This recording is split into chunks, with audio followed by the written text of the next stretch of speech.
Hi. Yeah.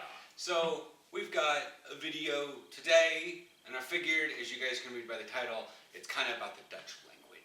We haven't, Language in general, really. but as we live in Amsterdam, we have for a year, we've been basically inundated with Dutch. Not a language many people learn. That's what many of my teammates have said. They're like, why would you want to learn Dutch? Like, nobody learns Dutch. I'm like, you guys do. And they're like, well, yeah, we're Dutch. And I'm like, I get it, Yeah. but most Americans don't know what it's like to be inundated with a language. Now, here's the thing. If you have to move to like a Slavic country, you may not necessarily have it as easy as we do. Even people in southern Germany don't have it as easy as we do. Despite, yeah. I mean, we had it easy because we've been exposed to German too, and Dutch does sound a lot like German. Yeah, it's, as some of my German friends say, that Dutch is a hybrid between English and German. I was like, I've actually was it last month? We had some German tourists here, and they were sitting at a table near us at Mamado, and they were speaking German, and I told Aaron, I was like, and he could hear the, it was, what's the musical term? Staccato. Staccato. Versus Dutch, I was going to have much more of a wah, wah, wah. They do have their hard sound, but it's certainly, it's, and we've had to read weird directions on the back of food. And on maps. Alright, I'm going to go 200 meters and turn on. Yeah. A street. What I love, and this is the greatest thing because homegirl on my phone, when I ask her questions, she answers kind of in a British accent. The translate and other things give me a British thing. But maps is still American English. So when I was riding my bike one time, she was like, take a ride on Straat.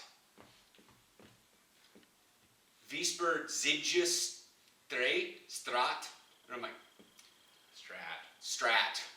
She now has moved to Straat, but she used to say Strat, which is Straat. And I know that a lot of English speakers, especially Americans, don't deal with a lot of other languages except for maybe Spanish. What's been your thing? Because I do phone learning like every day. Yeah, one day a week I'm not surrounded by anyone, and the other 2 days a week I'm surrounded by people speaking Turkish. But I practice it when I go to restaurants, not always, but often.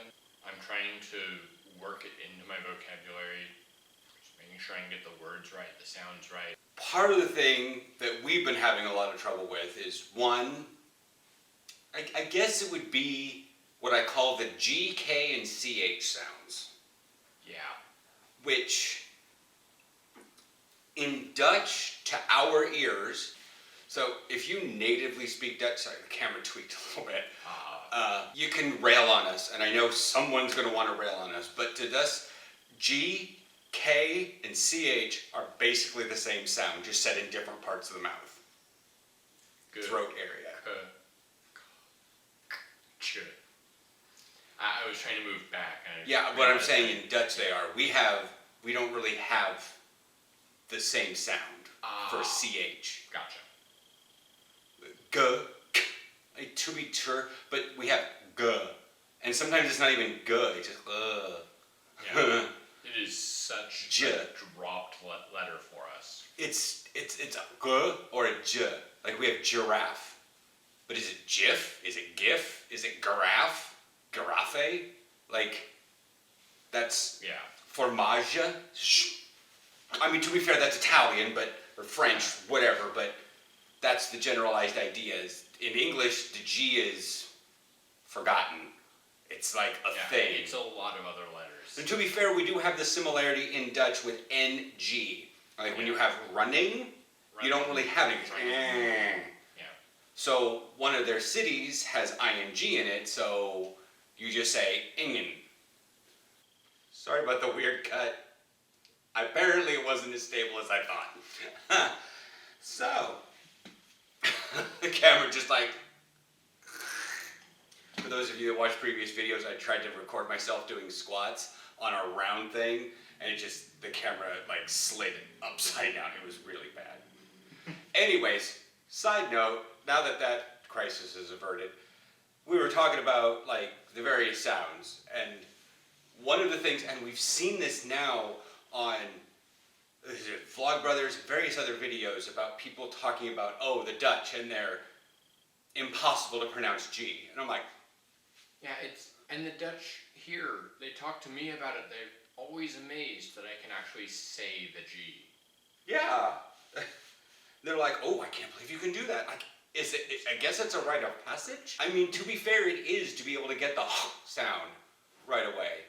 But to be able to, because it's not a sound that's in English at least. It's certainly not in German, because they use g. yeah. Dutch has the G. I don't know. I'm probably going to get explained in the comments as to what the whole High Dutch went onto this one and all that jazz. But yeah, that is hard to say for some people. It still is for a lot of us. Apparently me too. Yeah, he was doing it there because we were talking about it and it was pulled up into his mind. But when he sees a word like haakt, he doesn't. Yeah, I can't say he goes, that. like he struggles with it, and I know I did too. But the thing is while I'm editing videos for like 3 hours, I have nobody here to critique me, so I get to just onto my screen with like Windex. You will hork up stuff. But as I said with G, CH, and K, it's so that's why I liked the word for minced, hakt, because it had G-E-H-A-K-T, hakt. And you have to switch from a throat to a without engaging your throat to a k in like one syllable almost. One breath, definitely, and that's the part I can't do. I can't stop my very quickly. Yeah. I have a colleague in Eindhoven. She's Libyan. She speaks Arabic and probably she speaks a lot of languages. One of the ones she mentioned is that Arabic has that same sound, but they also have a short version of that that's I can't actually do the short one. And that's actually when I realized that I can't talk that fast.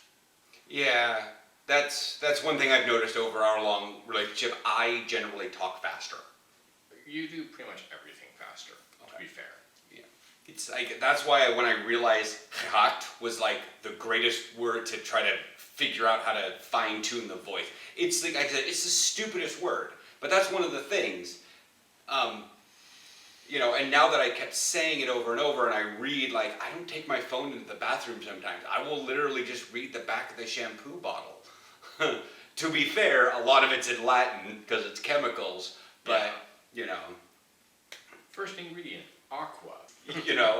And so, but there's times where I will, in the store, I'll just say what the thing is on the thing. And people look at me and they're like, what are you doing? You're just literally, like, they think I'm probably like, in the common term, schizophrenic, because I'm sitting there and I'm just like reading things on the shelf out to myself. I'm not even touching them or picking them up. I just, just read stuff. Scherpe mosterd, just because to that practice your pronunciation. to practice because that's how you learn. Yeah, having a little bit echolalia with me, it happens because I'll find a word. It's like the word of the day. For me, I get that same kind of reinforcement that you get when watching the videos. I'm not talking through the entire thing, but I'm around people who speak Dutch. The HR person at work will talk on the phone in Dutch to people at IND, or ordering something, or any number of things. So I'm exposed to it. I can understand it. I can't speak it very well. Yeah. his listening language is probably about as on par as mine. I think you're probably still ahead. Yeah. There are times where I won't request my linebacker coach to speak English to like me. There's like me and 4 other guys. All of them are Dutch. He's British, but has lived here long enough that he can speak basic Dutch. So he speaks to them and how to do a drill in Dutch. I'm the weird one, and I have the idea of I don't want to be the weird one. Now, to kind of finalize a video, to finalize this part about Americans being inundated in another language. Now, this applies to any language because they're going to use that language primarily. When you go to the store and you listen to like conversations, it's going to be in that language. They don't immediately default to your native language. So it's going to be very isolating. Despite the fact that, you know, I can read Dutch better than I can hear it, better than I can speak it. I can rehearse a sentence, but my grammar's going to suck.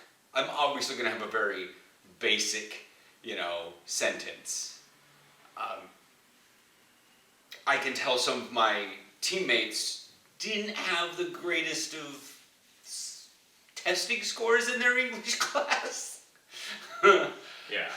You know, they kind of use, I don't want to say overly formal, but they use, it's not in the same way that like Mexicans in the United States would have broken English. I don't know, it's hard to, like one of our viewers that we met for dinner once, his English, most of their English, 98% of the Dutch speak English. Yeah. I'm not gonna, that is not an exaggeration. and I have to say 75% of them speak it better than Americans, United States citizens. Yeah. If you're gonna move overseas to another country, You're gonna be surrounded by language you don't know. yeah, and it's gonna suck because you don't have I hear this, I hear chitter chatter. Yeah. Like I wouldn't say Fred Meyer or Mod Pizza. We could eat dinner at Mod Pizza or eat. I miss Mod. Yeah, we could eat food. We could eat there, and I could overhear the conversations from like the dumb kids that are coming after softball, or the soccer moms over there that are ignoring their kids because they'd much rather wish they had a mimosa at the all-you-can-eat pizza toppings place. Whatever. But like we go to Mamado, and I still do that, but I don't know what they're saying necessarily unless I hear one of the weird English tourists over there, and I'm like, oh, you're bullshit. Plus, we live in Amsterdam. This is a really, really, I guess you can say metropolitan, but international city. That too. So we don't just hear Dutch.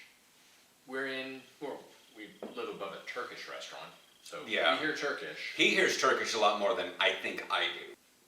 Dutch. Like, I can tell the difference between Turkish and Dutch. Yeah. And what's weird now is I can hear someone, there was a guy on the news a while back that was basically ripping into the rich elite of America. Popular pastime. He said one sentence with a very generic blue sky background. And I was like, he's Dutch. Yeah. I can hear their American accent. I can hear the Dutch accent in English now. Yeah. And yeah, I can hear the difference now between German and Dutch. Yeah. I can hear the difference between German and Dutch English accents. Yeah. Yeah. Especially like my head coach. Yeah. Because here's the thing. You've listened to Rogier, who is about as Dutch as you can get, speak English. Yeah. You've heard Marcus, who is about as German as you can get, speaking English. And you've heard Coach Wes, who's British. He's like London, like the southern area. So you've heard, and then you've heard Ascari, but he's Finnish, so that's... But you can hear the difference in how a Dutchman says English versus a German says English. And it's in the similarities between their languages, or it's in the differences of their language that Yeah. German is very staccato, Dutch flows a lot more. But when I listen to Dutch and then I listen to people speaking English, I'm like, oh, your language is even lazier. Because they're all three of them are Germanic languages. Yeah. So German, and then they got lazy and made Dutch, and then it got lazy and they made English. We're aware that's not actually how it happened. I don't know about that one. But that's the end of this video. Our experience is being inundated with a language that pretty much nobody else in the world learns. Yeah.